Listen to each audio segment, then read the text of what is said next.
Chers frères musulmans, lors de nos conversations, vous me posez souvent la question suivante. Pourquoi les chrétiens mangent-ils du porc alors qu'ils affirment suivre Jésus qui, lui, ne mangeait pas de porc?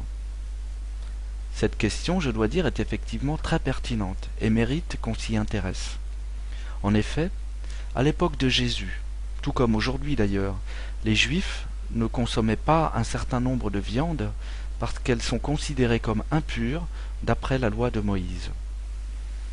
Ils considèrent en effet que puisqu'ils ne consomment pas ces viandes réputées impures, alors ils sont eux-mêmes purs, tandis que ceux qui consomment ces viandes impures sont eux-mêmes des gens impurs.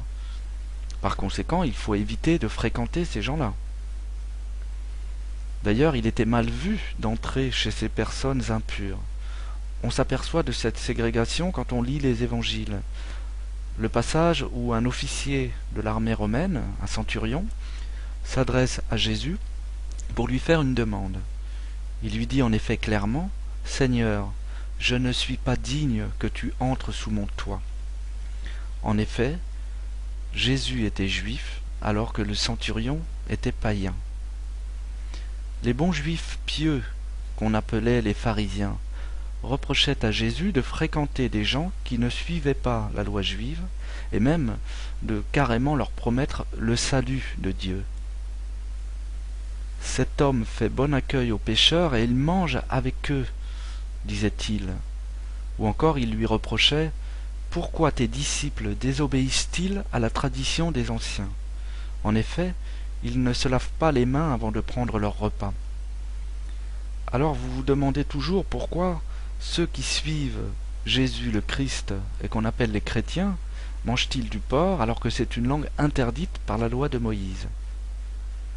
Voici la réponse, et c'est Jésus lui-même qui l'apporte en répondant à ses adversaires. Il appelle la foule et il lui dit « Écoutez et comprenez bien, ce n'est pas ce qui entre dans la bouche qui rend un homme impur, mais c'est ce qui sort de sa bouche.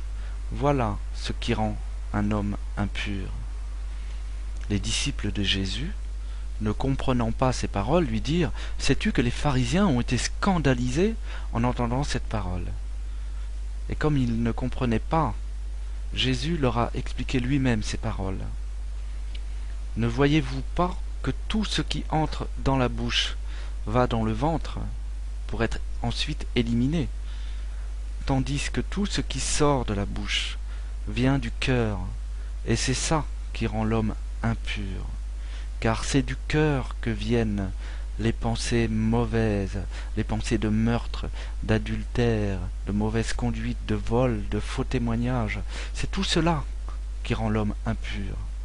Mais manger sans se laver les mains, et on pourra ajouter manger du porc, ne rend pas l'homme impur.